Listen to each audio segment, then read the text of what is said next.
Good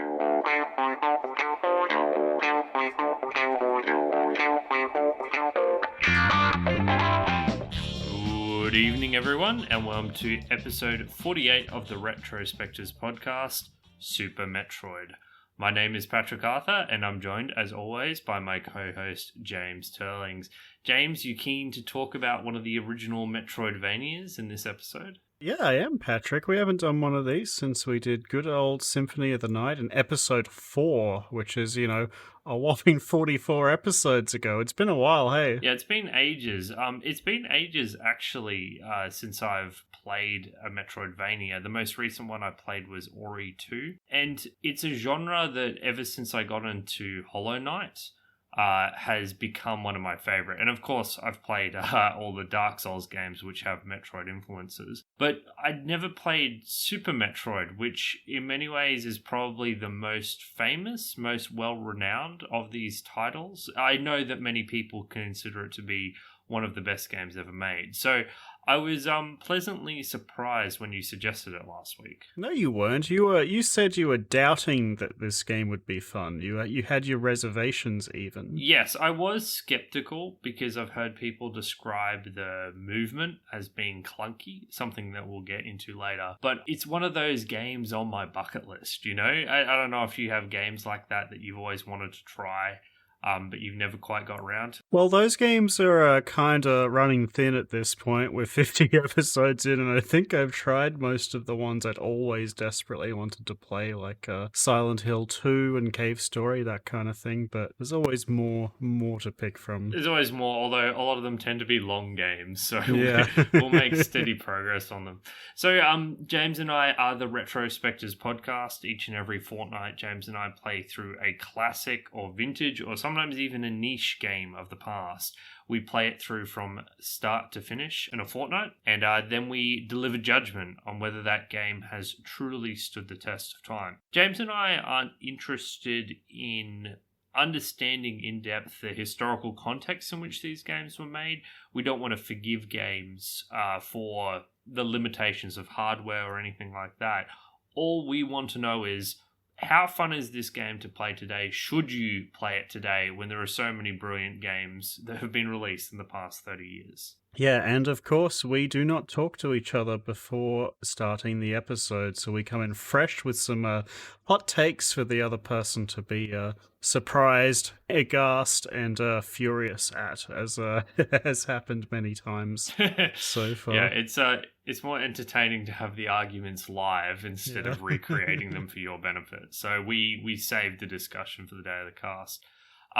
So before we get into an explanation of what Super Metroid is and our opinions, I played on my SNES 9X emulator, and I experienced zero issues. Everything ran silky smooth, literally zero issues. Was it the same for you, James? Yeah, me too. I haven't had any problems with this emulator since I've started using it. It just worked flawlessly for me. I am grateful that these older emulators just work flawlessly.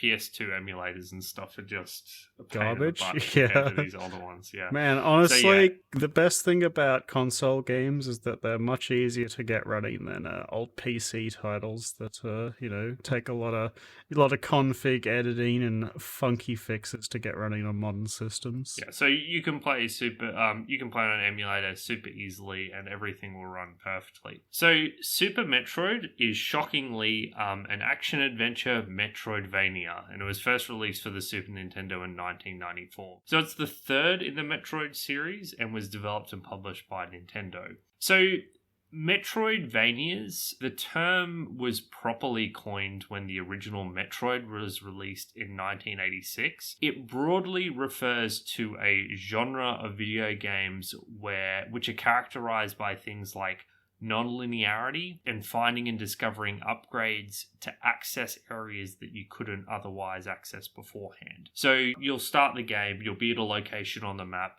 and you'll see a cliff that's too high for you to jump up to. Before you can get up there, you need a double jump upgrade, but you can't go that way at the moment. So you remember that there's a cliff there, you explore, eventually you find a double jump upgrade, and you can go to that place that you didn't go to before. Like I said, there are many other big popular games in this genre. Hollow Knight and Ori and the Blind Forest are probably the two big ones. But this concept of non-linear exploration where you unlock upgrades and ways to access paths that you couldn't before, has become influential in 3D games and so many different games that I love and are dear to my heart. We'll talk a little bit more about this later because I want to dive into the nature of how linear Metroidvanias are and specifically how linear Super Metroid is. But we'll cover that a bit later when we enter the level design of the game. Any comments on the genre of Metroidvanias before we get on to talking specifically about Super Metroid? So, Symphony of the Night was by far my favorite in the genre that I've played so far. I loved its sense of style, and just the general feel of the moment-to-moment gameplay. I wasn't as high on Hollow Knight as you were, although I do think it's quite a good game. I found that, I don't know, there's something about it just didn't grip me. I couldn't put my finger on it exactly. Maybe it's just a case that another game that I wanted to play came out shortly after its release, and I never got around to finishing it. But I'm not super high on the genre. In general, I feel that oftentimes good platformers do the platforming better, and, side-scrolling beat-em-ups or other 2D games do, general moment-to-moment gameplay better. Although, I guess my favorite thing about the genre has historically been the discovering of secrets and new abilities around the world, and that's definitely something that's present here in Super Metroid. Yeah, so I am coming in with a bit of bias because Hollow Knight is one of my favorite games of all time. Like, I love it to pieces. I've played it from start to finish like 3 times, got all the upgrades. I haven't quite conquered the pantheon of Hollowness, but I've played the game a lot. Yeah. So I have a predisposition to the genre now ever since I've played that game. But yeah, it's very interesting going back to it, to one of the originals, 1994. Interestingly enough, it makes you wonder why the Vania part is even part of the portmanteau that makes the name, because as far as I can see, Super Metroid has all of the elements here 2 to 4 years before Symphony of the Night was even released. But I guess that's just Castlevania was a big one at the time. Yeah, I know there's a bunch of people that dislike the term, but honestly, it's just easy to refer to the genre as that. So, did we want to get into a bit of brief discussion about the intro, the story? There's not much to talk about. Yeah, so the story is basically that in the previous Metroid games, Samus, who is the player character, she beat the Metroid alien pirates, who are evil alien pirates, I guess. And while she was doing so, she rescued a creature. And the creature has the power to provide unlimited energy, which, as always, that's a pretty strong MacGuffin. The galaxy is saved, everything is going to be fine.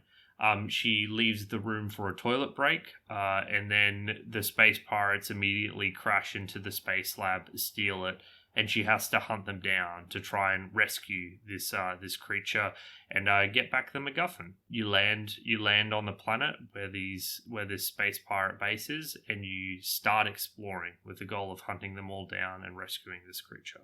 So you kind of land on this planet Zebes, and from there you go exploring down into the bowels of the planet through a whole bunch of different biomes and environments, which are all, I guess, interestingly themed and decorated around, I guess, a certain style.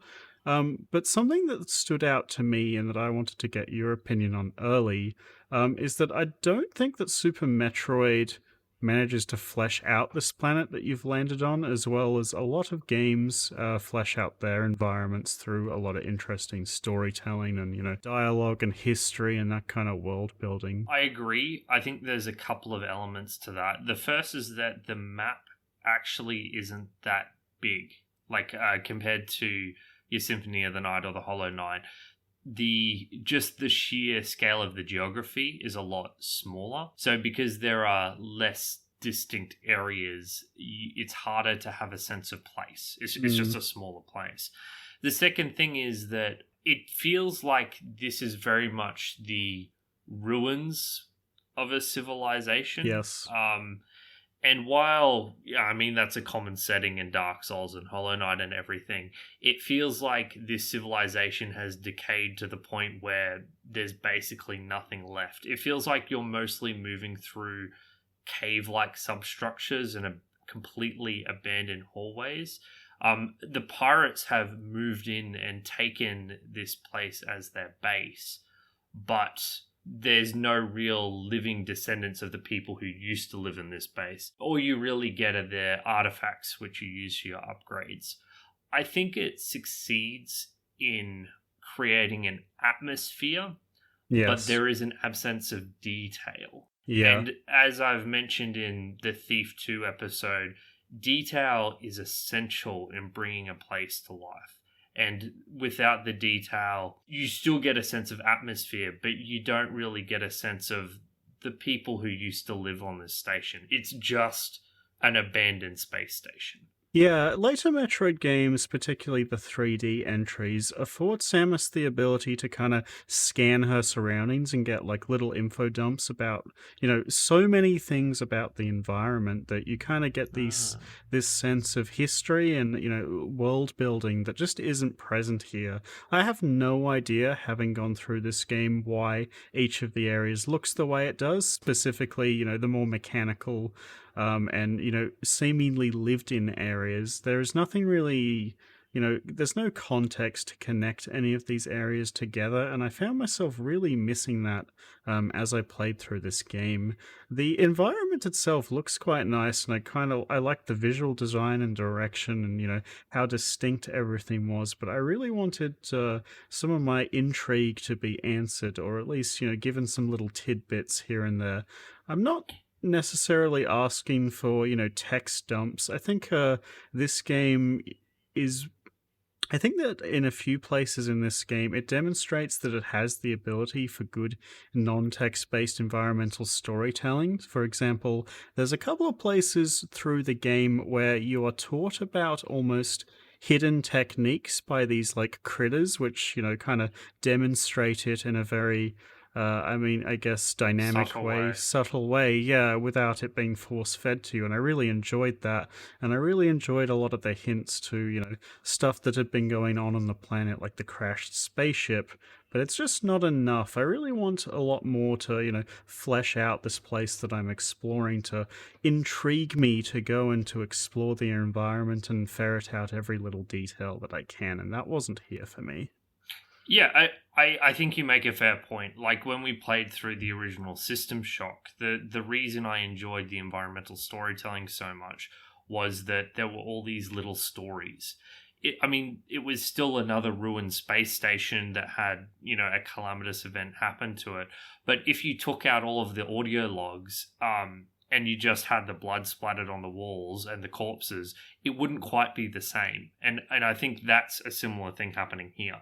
You have this super creepy space station with all these ancient artifacts and everything, but the pirates have just swooped in and taken control, and that's all you get for the story. Yeah. I just want to hammer home that it still nails the atmosphere. It's not, I don't think this is environmental storytelling done exceptionally well, but I didn't mind it. It was just a lighter touch. Oh, yeah. In terms of the atmosphere, there's this pervasive sense of isolation that's present throughout the entire experience. You're very much alone on this journey, and the worlds and environments are very hostile. I agree with you that the environment design and the music, especially, really Mm. hammers home this, like, I guess not tense, but almost lonely feeling throughout the experience. You're in this strange environment, and, that's really delivered well to you. I don't think that the way to solve the storytelling problem is to add like lots of text-based dialogue. I think that having too much of a, I guess, humanoid presence in the game would ruin the isolation atmosphere a bit. But I just want more, I guess visual clarity and information delivered to the player. I don't know. It didn't quite work for me. Perhaps what you want is visual uniqueness, because I would say that there weren't a lot of, like in Castlevania Symphony of the Night, you have distinct rooms and you have a lot of like unique, visually memorable areas. Whereas in Super Metroid, I don't think that's the case. So you don't get an idea of what this place used to look like or how it used to function. It's that far gone. Yeah, and none of the rooms seem functional either. Like they're just rooms No. that are challenges for the player to platform over or for enemies to be. You can never really go into many rooms and say, this is a room that was used for this by the prior civilization that inhabited it. The other thing it could have done, and once again, I'm turning to Dark Souls and Hollow Knight because these games kind of use a similar structure, is that you will randomly run. They're both games with feeling of isolation, but occasionally you'll run into another NPC in the world. Not many, like you'll see one NPC in an entire area, and that NPC will have like these vague snippets of lore that by themselves don't actually tell you much. But like I said, if you can have just a few light details like that, it does so much to imply a whole lot more. A whole lot, yeah. No, I agree. So just these weird, you'll talk to an NPC and they'll talk about, the old mad king, and all of a sudden it all just comes to life in your imagination. So yeah, I think you raise a valid point. It is very light on detail, but yeah, the atmosphere is still there, and I think that while it doesn't do it as well as other Metroidvania-like games, I don't think this is a severe weakness of a game. It's just an area that it has been superseded at on some level. Okay, yeah, no, that's fair enough. I don't think it's a deal breaker by any means, but it was a criticism that I did feel a lot while playing through it. So I'm interested to actually follow up on that statement you made last week and at the beginning of this episode about the controls, because, going into this game, you seemed quite down. Like you said, you'd seen a lot of people playing this game and it looked, I don't know, less responsive and unfun to actually hold in your hands than maybe Hollow Knight or Castlevania was. So did that end up being the case? So I've come around on it a lot, and that's because I've taken the time to actually play the game to completion, so I actually have a much better feel for it. I think that I'm pretty neutral on the controls. So there are a couple of things that irritate me about the controls. The first is the jumping. So Samus jumps extremely high, but her ability to jump horizontally is atrocious. And you can get a bit of an extra boost by running first, but then it feels very awkward for me to hold that in my hands with the controller. Yeah. But in general, and the other thing which is irritating is that the way you aim diagonally up and diagonally down is to use the shoulder buttons. Oh, you can use the D-pad with the corner buttons. I see. Oh, yeah. I can see how you do that. But I was just following the SNES mapping. So that took me a long time to get used to, particularly the fact that you had to hold down the button and then release fire instead of kind of doing it at the same time. I kept messing that up.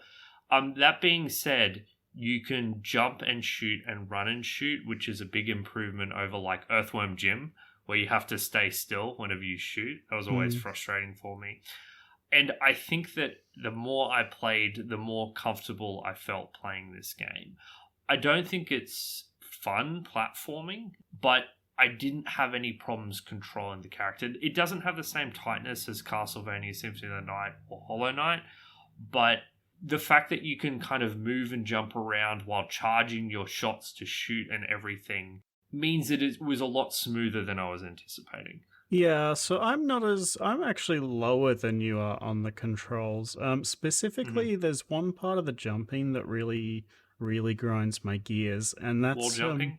No, not wall jumping. I actually liked wall jumping, which is like a hidden move you kind of learn naturally by seeing some, I guess, these little critters do it in front of you, and then you kind of emulate them. I actually really liked that little bit of, the detail there. It was really cool. No, what actually kind of annoys me about the jumping is that in a lot of platformers, when you make a horizontal jump, if you think you've overshot your mark, what you can do is you can like tap the opposite direction to cancel your momentum, and you'll just kind of like fall downwards. Here, it feels like if you're jumping left, and then you tap right, you won't just stop a bit and cancel your momentum. You'll move You kind of jerk back a significantly. little bit, right? Yeah, so what ends up happening is instead of stopping and falling down, you'll move right a bit and then fall and miss the platform a lot of the time. It's something I got used to. It's like you have to jump past the platform, then tap right to jerk backwards onto it. And it feels wrong having played so many more modern platformers where, it just cancels your momentum. I really found it hard to get used to over the course of the game. And even once I had kind of, consistently was able to do it, it just felt unnatural and uncomfortable for me. Yeah, it's kind of ironic because Castlevania Symphony of the Night, one of the things I loved about that game is how tight the controls are. Mm-hmm. Like the controls are really impeccable, on par with Hollow Knight's, a game that was released 20 years later. And that game has basically zero platforming in it. This game has heaps of platforming as you move around, and it doesn't feel great, does it? The only time it feels reasonable is when you actually are ascending those huge shafts with platforms because it's so vertical. Yes. So it kind of suits your suits the movement a lot more. Yeah, the sideways platforming I really did not enjoy. It feels bad. Yeah, I didn't like it at any point in the game. I agree with you. Vertical platforming where you're making these, huge jumps with little adjustments left and right, great. Those were fine. And I liked when those were augmented with your abilities. Horizontal-based rooms, really, really frustrating, honestly. I literally just started being lazy and taking lots of damage. I'd be like, yep, fall into spikes, fall into lava, jump back out. Oh, I mean, because I just couldn't be bothered trying to get perfect platforming. Yeah, me too. I mean, and the way the health system works in this game, you gather a lot of health upgrades throughout the experience through exploring and through beating bosses, and getting the energy packs. And I found almost during the entire experience that I never really felt bad about taking damage at all because it was so easy to get health back from, abusing respawning enemies and that kind of thing. I never felt bad for not being able to dodge an enemy. And a lot of times I just kind of brute forced rooms by kind of shooting and walking forward because I had so much health. And, like you, I was doing that for rooms that had a lot of spikes on the floor. It's like, oh, I missed the jump, whatever. No big deal. This, it's not a insta-death platform or anything. And I don't know, kind of felt like it cheapened a lot of the rooms for me. They didn't feel as meaningful, and I never felt super accomplished because of how generous the health was in this game. Yeah, it's not like Hollow Knight where if you land on spikes, it just sends you back. You can pretty much just run through any obstacle once you've got a couple of energy tanks. Let's talk a little bit about the combat, which I guess is the other half of movement and controls and how it feels. What I'd like to talk about is how this is a Metroidvania with a combat system that is primarily ranged. Yes. Whereas I'd say that most of the other Metroidvanias that I've played have an emphasis on melee combat. Ori 2 is a little different in that it gives you diverse weapon styles, but Hollow Knight in particular and Castlevania, the primary way you're engaging with combat, although there are obviously spells and everything, I'm not trying to say it's that one-dimensional, is, hitting people in melee range. I think that after playing this game, that for this kind of era of platformers, ranged combat is actually a lot more enjoyable than melee combat. Huh. One of the problems I had with Castlevania Symphony of the Night is that because enemy tells were less sophisticated and because your hitbox and the enemy hitboxes were much larger compared to something like Hollow Knight, you would get hitbox collisions a lot. You didn't have the finesse over, precisely dodging in Castlevania because you often had to be so close to the enemy to actually hit them. I felt with Super Metroid that although it was difficult, when I could maintain more distance between me and the enemy while attacking them, I had more room to maneuver to dodge enemy attacks. I still got hit by a lot of enemy attacks, particularly the bosses. They took me a long while to learn, but I felt far more capable of dodging enemy attacks when I had more room to maneuver.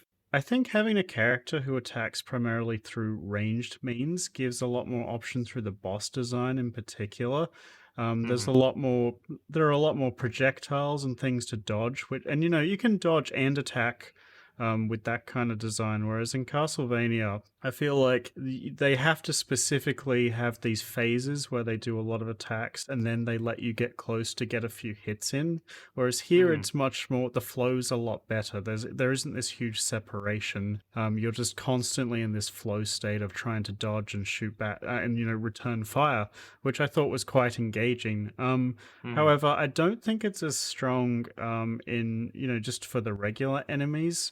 I found that in a lot of cases, I basically walked into a room, was mashing the fire button without giving a shit about where I was standing, because it would just hit things because it shoots across the entire room. It would I didn't have to pay attention to my positioning when the enemies weren't spewing out projectiles for me to dodge. It became kind of boring, honestly, outside of the boss fights. Yeah, that's a valid point. Certainly with enemies like the Axe Knights in Castlevania Symphony of the Night, you have to have a strategy to actually kill them, whereas the strategy in this game is largely the same. I think in general the enemy design is far less interesting than Castlevania Symphony of the Night. It's very generic and you just get all these upgrades of old enemies as you go through. I think visually all the enemies are really cool looking. There's a lot of really weird enemies in this game, and I think they nail the alien aesthetic. But in terms of gameplay, all the enemies in this game are boring as hell to fight outside of the boss fights. There are, I don't know. You walk into the room, you mash the shoot button, and if you have a lot of missiles, you mash missiles, and they die. They don't. There's a single enemy in the game later on that you kind of have to bait out this jump kick attack for it to be vulnerable to being shot at, and I found that fun to fight. And then every other enemy in the game is just you aim at them and you shoot and they die in like 2 hits. I think we'll talk about this separately, but I think the game is most interesting against those average enemies in the first third of the game, before you become insanely overpowered and you actually have to worry about your health and all those kinds of things. But as you grow in power, the regular enemies just cannot keep up with you. Yeah. And so they become meaningless. The main thrust of my argument was mainly in relation to the boss fights, which I think are a significant upgrade over the Castlevania Symphony of the Night boss fights, which for the most part I think are mediocre. And there's actually quite a lot of variety between them too. Some of them have a lot of very significant gimmicks to them, which, sometimes gimmicks can be pretty hit or miss, but I thought that in almost all cases here they were quite fun, and it was enjoyable to find out the puzzle and the solution to each boss. I quite enjoyed them. They're definitely the highlight of my game, although I will say I did find the Ridley fight to be really disappointing compared to a lot of the others. What did you find disappointing about it? There was just nothing special about it. You just shot at him and dodged his attacks. That was it. Yeah, I mean, I found it fun trying to dodge his attacks. In the end, once again, so let's talk about difficulty for a second. Okay. One of the things that I adore about Hollow Knight is that it's a difficult game, and it's one where you achieve victory not by becoming overpowered by finding items or upgrades, although you definitely become stronger, and if you're searching literally every nook and cranny, the game can become significantly easier. But the primary way in which you overcome your challenges is that you need to get good, you need to learn the mechanics of the boss, you need to learn the timing of the dodges, etc., etc., etc. You need it's more about you improving your abilities, yes, than your character becoming stronger. And the game, in a lot of ways, requires that of you in order to overcome its challenges. It says you must learn how to beat this boss in order to beat it. Super Metroid, and I think a lot of games from this era, they not all of them, but there are a lot of games that don't actually require you to get good at beating the boss. And I think that's kind of a problem for the enjoyability of these boss fights. I'm not saying that there should be an expectation that you do these fights perfectly, but when your character becomes so strong that you can essentially tank your way through most of the damage, it Yes. makes the victory a lot less satisfying. Yeah, I mean, I think having these kind of mechanics that let less skilled players, if they explore enough and get enough health and missile upgrades, that they can have an easier time beating the boss. I think that's perfectly fine. And if you're a stronger player, you can, not do that and have a harder time.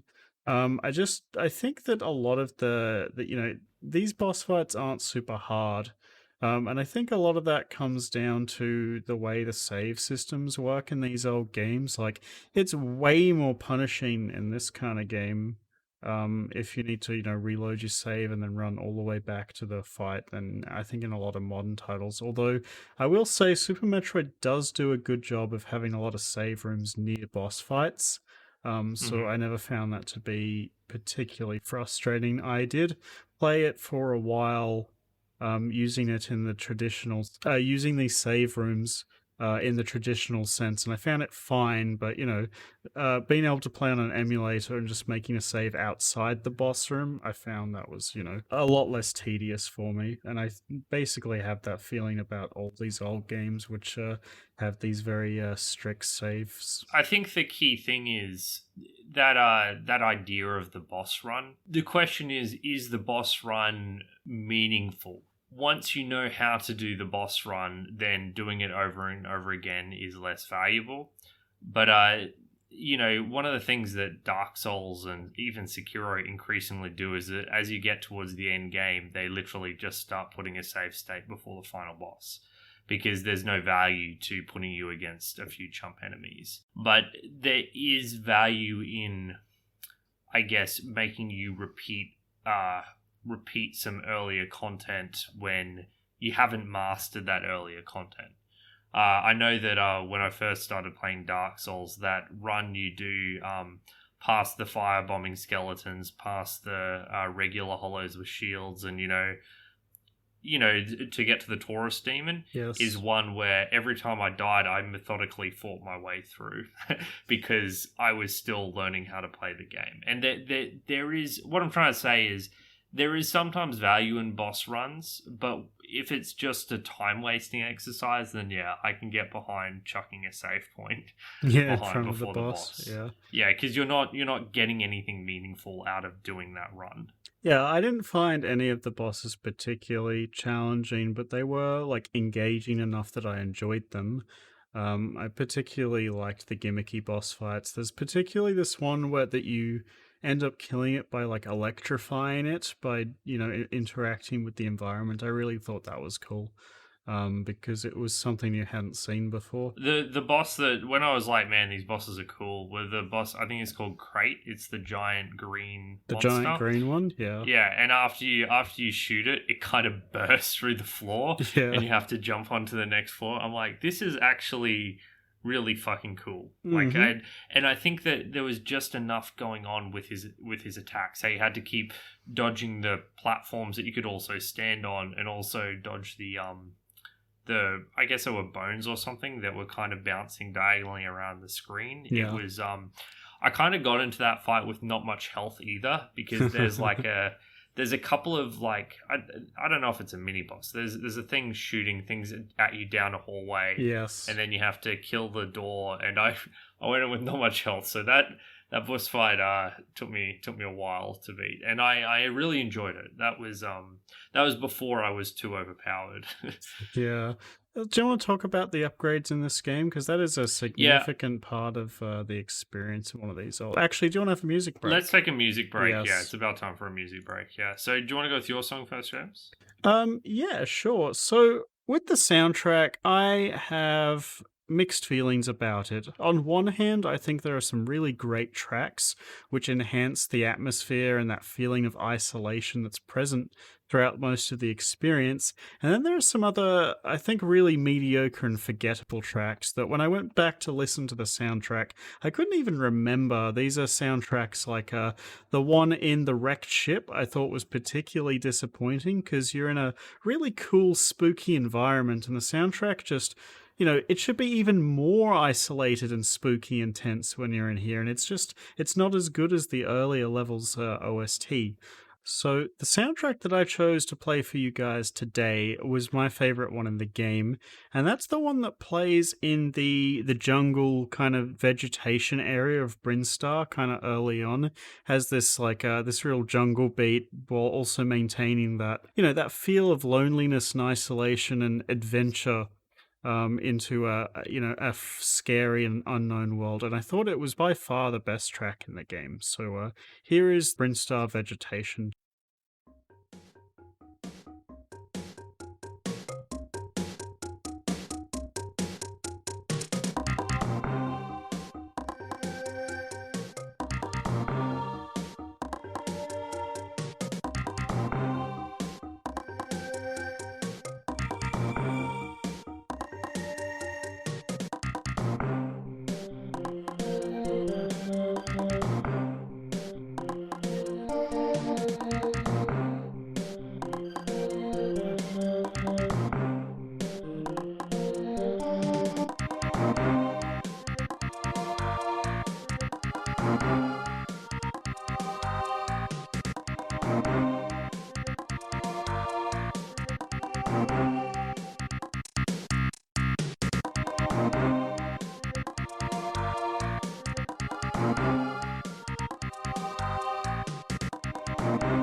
That was Brinstar Vegetation. I really enjoyed it. Patrick, how did you feel about the soundtrack? Like you, I had mixed feelings. I think that the soundtrack is thematically on point in that it really does help sell this feeling of isolation and loneliness. I think that there are plenty of individual tracks that are rather repetitive and a little Yes. dull. There are multiple tracks which just kind of, they're not quite looping, but there's very little variety in noise. And unlike something like the Thief soundtrack, I think that which is a very subtle soundtrack. Like there's very little. It's kind of like more. It's very atmospheric. I think that this needed a bit more going on, a bit more variety, a bit more complexity to these compositions. Obviously, I don't want literally the music from Super Mario World because that's a completely different atmosphere. But Super Mario World's soundtracks were so much more complex and interesting than most of the ones present here. I think that the boss music was pretty good. Like Yeah, it was that's pretty an good. example of a fairly complex piece. But for the most part, I just wish there was a bit more depth. There is one piece that I'll highlight a little later as being my favorite, which I think just with very little sells the atmosphere perfectly. But yeah, not the strongest Super Nintendo soundtrack I've ever listened to, but still fine. And like I said, very thematically on point. This isn't an Archimedean dynasty situation where the music serves to undermine the atmosphere. Yeah, Or it's System Shock. Yeah, fine is the way I would describe it. It's fine with some very good moments. yeah, that's the gist of it. So did you want to move on to the exploration? We spoke a bit about the controls and the movement and the combat, and that's, I guess, the exploration really is the hallmark of this genre. So compared to the other titles that we've done, and indeed the modern titles that we've played, do you think that Super Metroid fared in terms of finding things that you can't get past only to come back later with to defeat with your new abilities? Well, I think this is a good time to return to that point I raised earlier. This idea of the linearity of Yes. Metroidvanias. So Metroidvanias, on the face of it, the whole genre is an extremely open one. It's like, here's this big open world, and as you acquire upgrades, you get access to new areas. Now, depending on the Metroidvania, it's not nearly as open as you think. Because if you can only really go to one place to utilize X upgrade, and when you use X upgrade, you unlock Y upgrade, and that unlocks this area, it's actually, in a lot of ways, the illusion of non-linearity. Yes. And I would say that Super Metroid, of the Metroidvanias I've played, is the most linear. Most linear, correct, yes. Yeah, and I will specify that this is specifically in terms of like of following the intended path that the developers have set in front of you. I have seen Super Metroidvania speedruns multiple times. Actually, they're a staple of the speedrunning things, where they do some fairly ridiculous things. Like, there's the reverse boss order one, where apart from Mother Brain, they kill every boss in reverse order by sequence breaking. But for the most part, it feels like you're going along the predestined path, yeah. Yeah, because early on it feels like you enter a new room and there'll be like 3 doors, door 1, 2, and 3, but you'll only have key 1, so you have to go through door 1 because you can't open the other 2.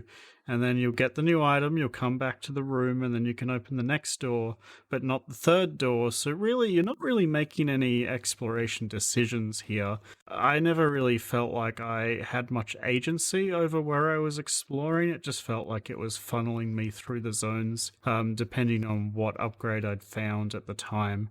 And I would I guess actually say this is pretty similar to Ori and the Blind Forest in terms of its level progression. And I'd say it deviates, like Hollow Knight is a game that definitely deviates from this.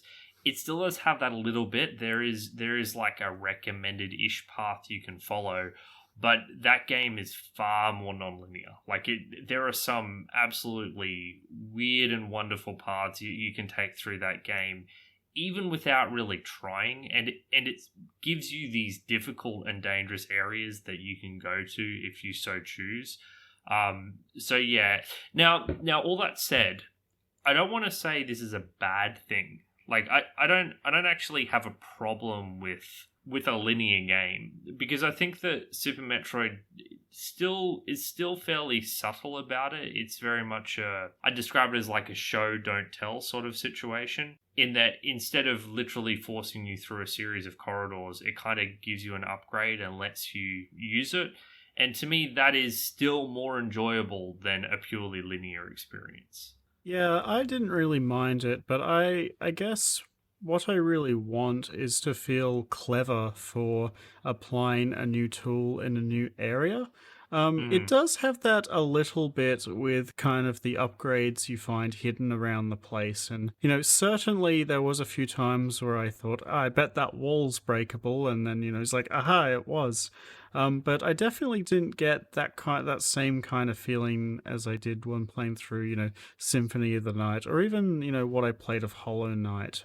So in a sense that was lacking a bit for me. But I agree with you; it's not a huge problem. And honestly, for somebody who's never played one of these games before, it's probably pretty good to have something that's not as I guess demanding for your spatial awareness. I have to say, I didn't really get those moments I got in Hollow Knight and Symphony of the Night, where it's like, ooh, I can go through here on the opposite side of the map. Let me remember that. And then I returned with a specific upgrade. I kind of felt like I wasn't like hopping around the map nearly as much as I did in Castlevania. Like, there'd be a specific thing I'd remember in Castlevania that I could access with the double jump, that's where I'd go and I'd find a cool secret. Didn't really get that. I was just kind of like the mental list of things you have to return to later. I wasn't really keeping track of that either, and I kind of felt disappointed by that. And another thing that, I mean, now that you mention it, that I think this game doesn't quite do as well as those games, is have a lot of good shortcuts between the world. That's an excellent one. Yeah. There are a few, but for the most part, I found myself backtracking through the same hallways, and particularly this one vertical shaft, a lot of times throughout the game, and it was starting to get a bit annoying near the end, honestly. It is nice that you get the fast run to get through certain areas. Yes. So you can just blitz through it super fast. I did appreciate that. But yeah, there's no fast travel network. That is alleviated by the fact that the map isn't huge, though. Like, once again, this is not a map the size of Castlevania Symphony of the Night or Hollow Knight. It is a lot more compact and dense. Yeah. But yeah, of course, if there were 5 teleport rooms that I could move between, I'd very much appreciate. Very much appreciate that. Yeah. It does get a lot easier to navigate the world once you get enough upgrades. One thing that I did like about the upgrade system in this game is that you get a lot of movement options later on, which kind of, there was that one shaft I was complaining about where it's this huge red vertical shaft that has, it takes like a minute to get from the bottom to the top, but as you progress through the game, navigating it becomes significantly easier because you get a higher jump, eventually the ability to fly, a grapple, a way to freeze enemies to turn them into platforms, and so kind of every time I returned to it to climb it from the bottom to the top, I did it a bit differently because of the abilities I had access to, and I did appreciate that. I'll also mention that relatively linear progression does just get completely opened up when you get flying. Mm-hmm. Flying is kind of like the last significant upgrade you get, and that's the game going, go wherever the fuck you want. It's kind of like the bat upgrade in Castlevania Symphony of the Night. So at that point you can go anywhere, but it just doesn't have the it is a sweet upgrade too. Like when you find that, you're like, holy shit, this is great. I get to go wherever the fuck I want. Yeah, so there you can get all the missile and upgrades that you were missing before, etc., etc. So that is a good one, and it comes at about the right time, I think. Yeah, how did you feel overall about the progression with your abilities? Early on, I was actually extremely low on it because the first abilities you get are like a bomb and then a missile and then a super missile, and it felt like I was getting the same ability 3 times, just like coded differently, and it was really boring. And then you progress later into the game and you get really, really cool upgrades like a freeze beam and the grappling hook and flight and the super sprint, which open up all these movement and platforming options and make the game a lot more fun once you have them. And then you get these suits that let you run faster underwater and even swim in lava, and those are really cool.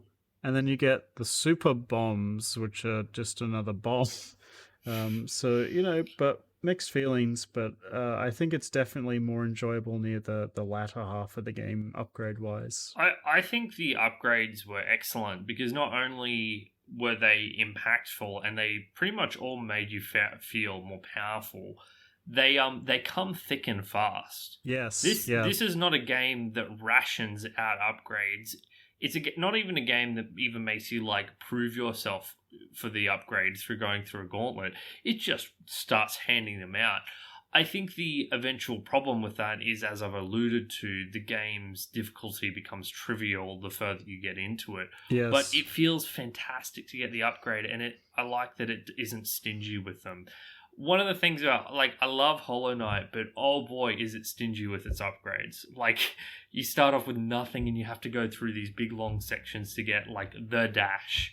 And then you have the dash, and that's your only upgrade. Yeah, until, you get the wall climb 2 hours later. So I really enjoyed the pacing of the upgrades. That is by far my favorite part of this game outside of the boss fights, is how often you get new abilities. Like, it is very rapid. You can get them, like 15 minutes apart or 10 minutes apart. They come hard and fast, and they are all... And, for the most part, they're all functionally unique and allow you to play the game differently. I agree with you. I really appreciated that. What I kind of missed from the newer Metroidvanias was the ability to customize your character. Something that, Hollow Knight and Symphony of the Night did is that they give you these kinds of weird armors and charms and all sorts of things to find and equip. While the abilities you find in Super Metroid are really cool, the majority of things you find in hidden passages are just missile upgrades. And you start the game with like 5 to 10 missiles, and near the end of the game, if you've been diligent enough, you can have like 200 or something. When you only get like 5 extra per upgrade. So, like, 90% of the time, you just find more missiles, and you don't really need more than, I don't know, like 50 to 80 to comfortably beat the game. So, I found the exploration a bit kind of unrewarding as a result of that. So I don't know if you remember, but all the way back when we did our Castlevania Symphony of the Night upgrade, one of the disagreements we had was you were really into the RPG systems and Yes. the things, whereas I was like, I don't really, this doesn't do anything for me. So the thing is, I actually don't mind the absence of customization. Like, I think that the fundamentals of shooting and dodging and everything, and missiles and bombs and everything, I think there's enough going on, and I think it's solid enough that it doesn't need the customization thing. And yes, I do like Hollow Knight's customization, but for the most part, I just found a style that suited me and stuck to it, and it was mainly, having a longer and faster attack.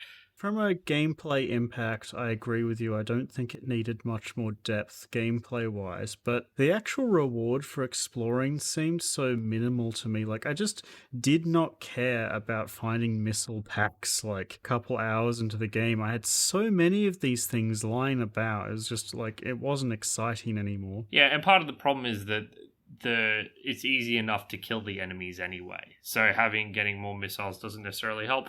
I can see that. My problem was more in the way in which you discovered secrets, which is to plant bombs and shoot fucking everywhere. Yeah. And it felt very haphazard. I think it feels really good to discover a secret when you discover it, not when you drop 30 bombs around the room in the hope that something will blow up. And that's how I felt playing this game. It was bomb literally everything. Yes. And then if you bomb literally every tile, then one of them's going to open the secret. Compare that to when we played Thief and I found a secret passage, behind in an unusual location. That feels incredible. Except encasing the joint, that was boring as shit. Yeah, listen, we've gone on enough about that shitty mission. but when you discover something like that, it feels meaningful.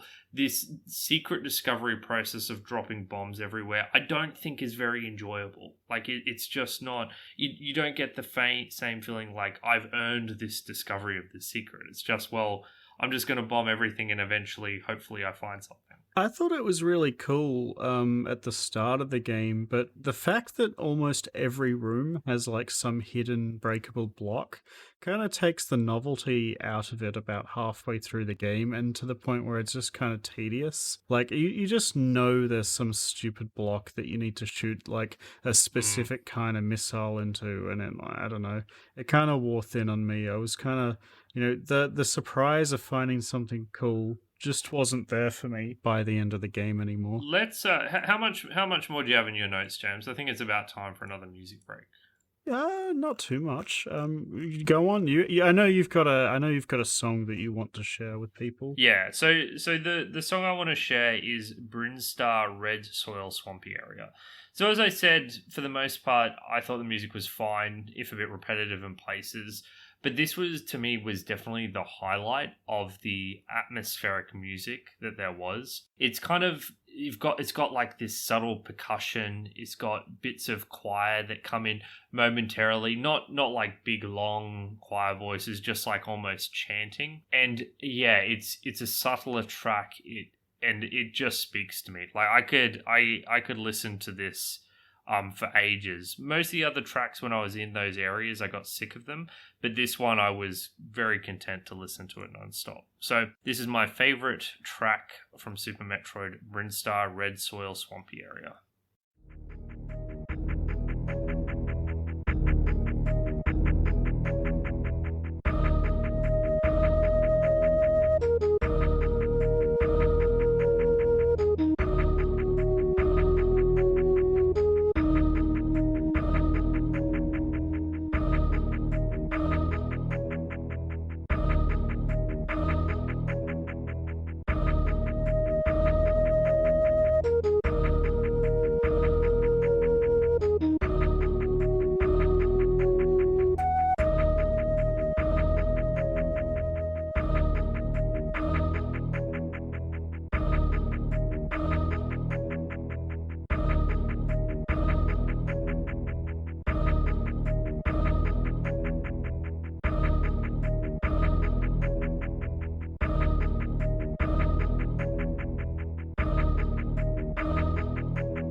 That was Brinstar Swampy Area, Patrick's favourite track in the entire game.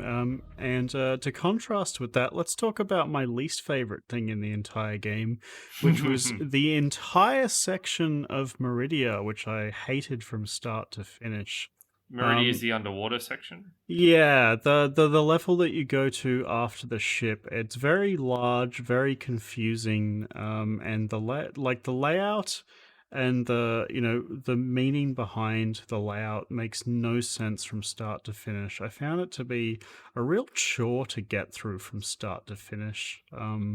Probably like the bit where I was least enjoying the game. I actually got pretty frustrated very early on the game with North Star, the lava area. Yeah. Like, because I got inverted commas stuck multiple times where I was like, I don't know what the fuck I'm meant to do. And then after, going back and forth and bombing everything and actually, using my brain on a couple of occasions, which I hate doing, I eventually figured it out and felt like an idiot because it was very obvious what I was meant to do. But once I was able to get through that area, and I realized that you're meant to bomb every tile and shoot everything and try every pathway, I felt pretty fine with the level design, and I don't think I hate it. I mean, I wasn't like super hot on Meridia, but I didn't hate it. Well, tell me what about it exactly was it what you hated? Was it that it was more open, like there was less corridory, or? I felt that there were a lot of dead ends and a lot of really hidden passages where, like, you could think something was a dead end and that it wouldn't be, and you just have to, like, be running around this huge area until you found the exact place to go. I don't know, it wasn't enjoyable for me. I think that's where you get the ability to fly. And that was probably the highlight of it for me. But other than that, I just found it like my enjoyment throughout that entire area was so much less than the rest of the game. I can't exactly pinpoint why, but I just found it to be convoluted and uninteresting visually. Well, let's take a moment to dive in on level design again, because you and I have spoken a lot about the macro level design of Metroidvanias and Super Metroid. Yeah. And how we broadly think it's pretty good. Like, it's not, to me, I wouldn't put it on the level of Hollow Knight, but there's very few games that put on the level of Hollow Knight. But I think that this show don't tell subtle pushing you towards the right area thing, even if it ends up being linear, I think that's good and enjoyable, and I enjoy Yeah, I it do here. too. What I think is not as good, what I think is poor, is what I describe as like the moment-to-moment level design, or the micro-level design of Super Metroid, which is primarily a bunch of corridors stapled together. With a bunch of uninteresting, unchallenging enemies scattered through them. I do think that in general it's quite poor. However, I will throw a highlight out to the freeze beam and the grapple beam for making some actually really enjoyable areas with interesting, challenges and platforming and gameplay. I think any room that features either the freeze beam or the grapple beam was always really fun, and that the rest were probably pretty boring, honestly. I'd say that if I looked at every room and split them into those two groups, I reckon the ones I liked were the grapple and the freeze ones almost 100% of the time. Yeah, I quite liked the freeze beam. I thought that was a really cool way to have a weapon that was good in combat, but also did interesting things with platforming. Yes. Having that dual purpose really makes it feel special and useful. To me, the problem is twofold. There's a lack of visual distinctness from area to area. Like in Symphony of the Night and Hollow Knight and stuff, I could build a mental map of these areas a lot easier because the layout felt very distinct. Okay. I think Super Metroid has too many corridors, basically. There's just a lot of corridors. And I think that when you have a lot of corridors, those corridors start to blend together. Yeah, they do. Part of it's a visual problem. I just can't.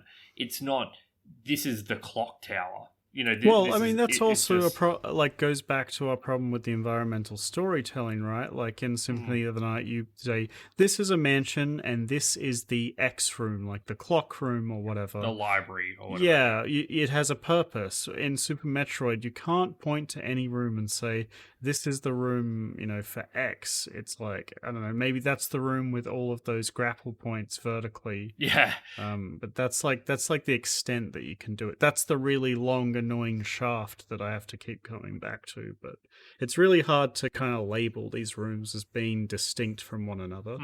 And I mean, the other thing is, as you suggested, it's not just a visual thing; it's a mechanical thing, because because the enemies are easily disposed of, and because the platforming challenges are easily tanked through. You don't have these things like I can think of Hollow Knight, and I can think of the Queen's Palace area, the Queen's Garden, which is an area quite late in the game, but it has these collapsing platforms. As you jump on them, they collapse under you, and you need to move from platform to platform. Or I remember rooms with these big, massive, you've got these gemstone caverns, and you've got all these crushers of the gems and everything. And I Yeah. remember the rooms because mechanically they feel very unique to that area.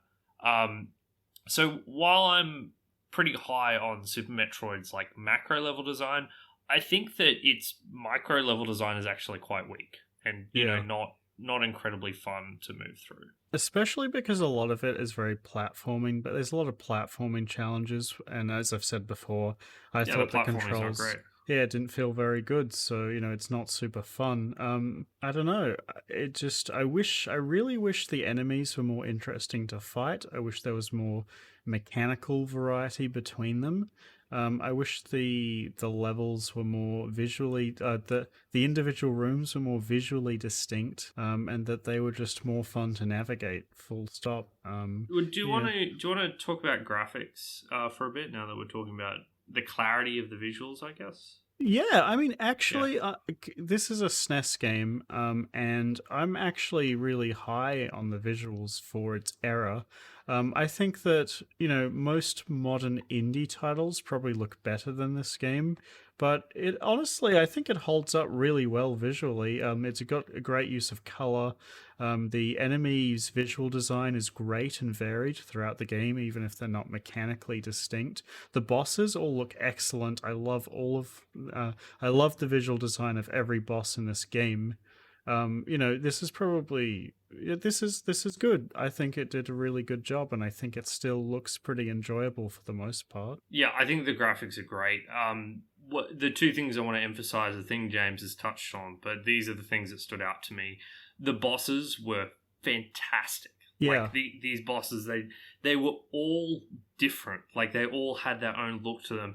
I particularly liked how they varied from these grotesque monstrosities to like a steel covered velociraptor to a plant monster. Like not only did they all look good, there was an insane amount of visual variety on show, while they were still all, identifiably, xenomorphs. So yeah, fantastic. Also, the other thing I wanted to crack in on is that, like James said, there is a lack of, I guess you'd say, detail in the background environments, but they nail the color palette. The color yes. palette is a far more restrained one. There's not a lot of super bright colors, but there's still a lot of diversity in colors. And I think Super Metroid has this very iconic look. Like, I can still see it in my mind's eye. It's very different from the goofy cartoon brightness of, Super Mario, but it's like this grim, desolate space station, intersected with the catacombs, and it just brings it to life beautifully. Yeah, it even got some nice little particles flying through the air in these areas with these dusty, eroded life and decaying plants. And there's a lot of contrast and fading. I think it did a great job here. I It really like the look, and even Samus's animations for the way she moves are visually impressive for the time too. To the I point love where I when think I love when she power runs and just starts smashing through smashing things. through It's stuff. so Yeah, it satisfying. looks Yeah. really cool. Yeah, and then you can do the super jumps as well, which you kind of learn by falling down this big pit and then having this other monster teach you how to do it. And it was like a Mm. oh shit moment. I could have been doing that this entire time. I I really enjoyed those moments. I want to point out also that the graphics are somewhat realistic. They're not like it's still cartoon. No, sorry, bear with me, James. I'm not saying it's like literally Call of Duty. I'm saying that it's kind of going for a more realistic world because it's like a sci-fi world. It's not Yeah, Super Mario cartoon world. I mean But it's more mature, is what you're trying to say, it's right? more mature. This is a sci-fi setting that is theoretically in the future of ours. You know, it's not a fairy tale. But despite its realistic and inverted commas setting, it still manages to put a lot of color and life into its graphics Yeah. without it being overpowering neon colors, which is stands in stark contrast to your Call of Duties and those realistic games of that ilk. So I just wanted to say this is brilliantly done, and it shows how you can use color in games even that aren't more mature realistic games that you wouldn't think would have that sort of variety of color. I guess the last thing that kind of like impressed me about this game is that a SNES controller doesn't have a lot of buttons on it, and I was very impressed that you get so many upgrades in this game, and it never kind of overwhelms your inputs, if that makes sense. Like Hmm. when you get the freeze beam, your beam always freezes things, and lots of abilities just kind of augmented your basic attack, which allowed you to do a lot more in the world, without becoming cumbersome. I gotta say though, I don't really like the way you switch between your selected weapon. Of having it just be this a single button that cycles through was kind of Mm. tedious at points, but for the most part, I was actually kind of impressed how much they managed to pack into this limited control scheme. Yeah, that's the kind of thing which nowadays you'd use the sticks and then they would just be on the D pad, Yeah. right? It would just be bang bang bang bang my four items. Yeah, like I said, it was tricky to control at first, but once I'd played for a few hours, it did become second nature, and I think that Samus is like far easier to control than Simon in the original Castlevania, a game that I mean, for all of its precision, it gives you such a limited axia control that it always frustrated me. I like how you're still quite mobile as Samus, even if I do have frustrations with the jumping. Okay, well that's about all I've got. James, you ready to move on to final impressions? Yeah, let's do it. Patrick, what did you think of Super Metroid? Super Metroid is excellent. I really, really like this game. The most praise that I can give to it is that I want to play it again. I think that it has its problems. Like a lot of the mechanical moment to moment things you're doing as you're moving through its world aren't really enjoyable. But I think that the movement, once you get the hang of it, is enjoyable to use. I think the boss fights are fantastic.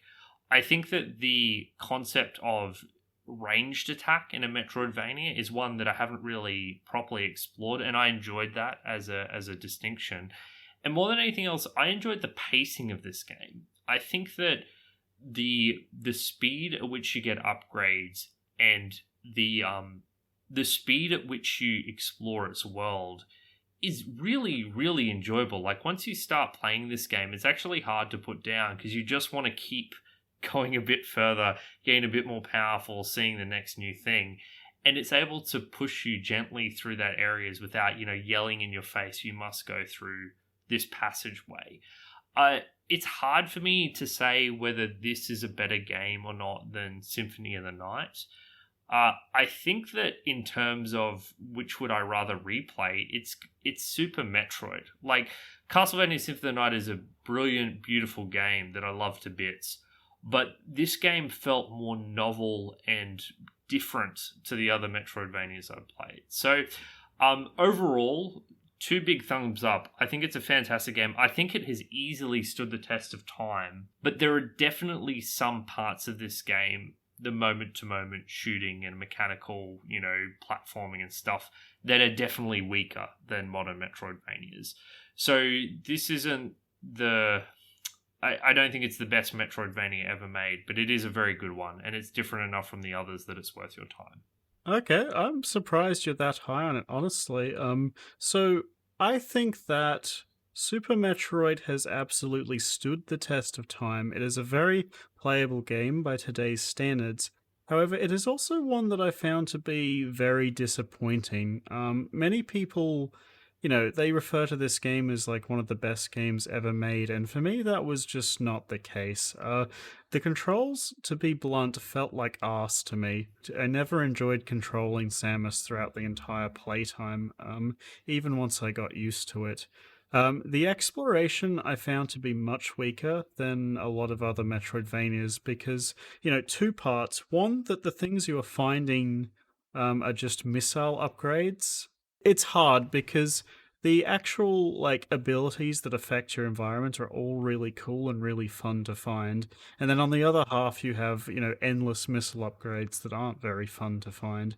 And then on top of that, the environmental storytelling is really subpar by today's standards. So I wasn't, dragged through this world, intrigued by the history and the lore and the structure of this place. So, I didn't really enjoy running about and trying to find every little secret like I have done with a lot of games that we've played in the past.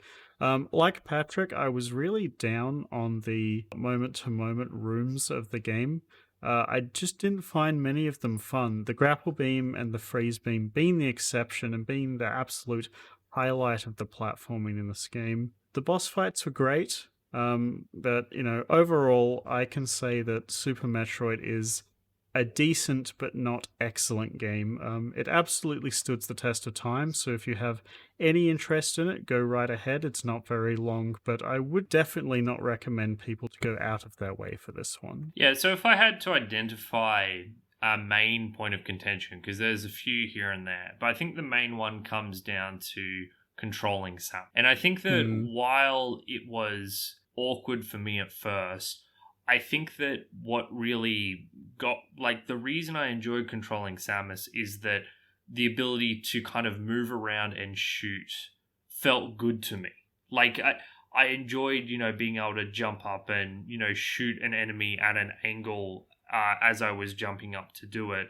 And mastering that control scheme felt good to me. I think that, as you said, the way in which it's used and the way in which the game challenges you with its platforming and stuff doesn't feel great. But like with Castlevania Symphony of the Night, I ultimately enjoyed controlling the character, even if the challenges presented to you were not anywhere on the level of Ori or Hollow Knight. I mean, Alucard feels great to control. I love jumping around and hitting things with him. Samus, yeah, and backsliding constantly. Here, the entire time, I felt frustrated with them. I still, after playing the entire game, couldn't really tell you how to jump without spinning and how to jump and have your character spin. I don't know what triggers it other than I kind of did it by feel by the end. And so it kind of speed.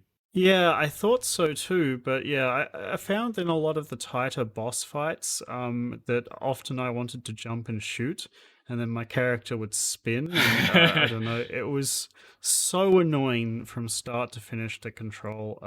I think it really undermined my experience and is definitely the primary reason I didn't enjoy it as much as you did. Yeah, very interesting. Oh, well, I mean, I guess we'll just have to let the listeners and those who've played Super Metroid let us know what they think, because I think, yeah, I think I can see where you're coming from. I just got used to it maybe better than you did. Yeah. But yeah, I'd love to hear what other people think about that, because I think, yeah, when it comes down to it, when you play this game, you're controlling the character for hours and hours on end. And if that doesn't feel good, it's hard to feel super positive about the experience as a whole.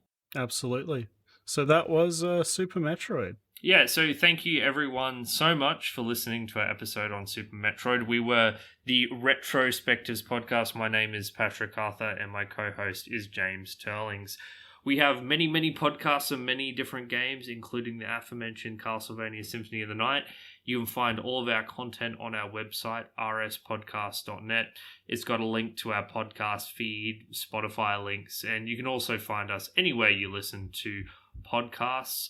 Our website also has a bunch of articles that we've written about old games and new ones, so highly recommend you check it out.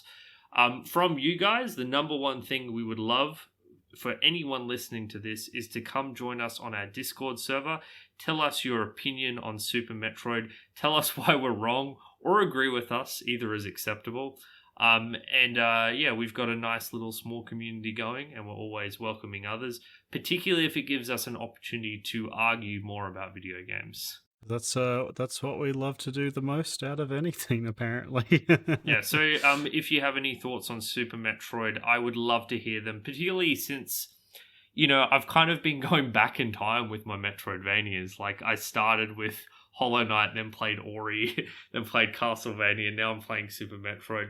And I'm actually really intrigued in the possibility of doing the original Metroid one day. Oh God, I'm not. I've heard, well, I mean, you might not have a choice in the matter, my friend. Welcome to the podcast. But we'll see how that goes. Yeah, so please, Patrick, if you pick Metroid 1, I'm picking Lunar 2. I guess I'm never picking Metroid 1 then. So that about wraps it up. So James, with you've chosen Super Metroid, so now it goes back to me. I get to choose my game for this fortnight, and I have chosen Warhammer Dawn of War 40,000. It has been a long time since we've done a real-time strategy game. I think the last one we did was Red Alert 2, unless I'm missing. Was that like episode 5 or something? Yeah, very that's... Well, we've gone from a sequel to episode 4, sort of, to one to episode 5, so I guess we're following some kind of pattern here. Yes. But are you very familiar with the 40k universe, Patrick? Not as much as you are, I think, but I have... I don't think I'm that familiar. I have some... I actually do own a set of the minis for Kill Team, but I haven't really delved too deep into the lore and the world. So I've got some limited experience with Dawn of War. I have played it before, mainly skirmishes with friends or LAN parties back in the day. Me too. But I haven't really, played the campaign from start to finish, so I'm excited to do it. My knowledge of Warhammer comes mostly from when I used to go to the library. They had White Dwarf magazines lying around, and I used to pick them up and read the battle reports. The Warhammer 40k universe does intrigue me. Like, I do like grimdark stuff. Like, I know it's become fashionable to hate on nihilistic grimdark stuff, and saying we need more positivity and stuff, but that kind of world and world building, particularly the depth of the world building of Warhammer 40k, is kind of fascinating to me. There's a real weight of history on that world. So I think the most appealing thing is that it takes itself to the point of absurdity. It kind of loops back from being super grim and serious to being so grim and so serious that it's silly again. I think it's got something for everybody, and I'm kind of excited to see if Dawn of War 1 is still as fun as I remember when I used to play with friends. The thing is about, sorry, I know I'm going slightly off topic here, but the thing I'm intrigued the most about the world of Warhammer 40k has nothing to do with the army or the military. I want to know, I've always wanted to know more about the average people in these societies that create these war machines. And I wonder if there's anything written about it. Maybe someone listening will have an idea, because it's I know it's a universe that's built up around these figurines, but if there was some information about Joe Schmo who lives in Warhammer 40k society and how horrible their life is, I think I'd enjoy reading it. I think Games Workshop, from what I know, is happy to lend out their IP to anybody who will make content for them. So I assume that there will be something like that out there. But I'll have to have a look. yeah, we'll have to have a look before next episode, which I hope will be a good one. So until then, see you next time, guys. Bye.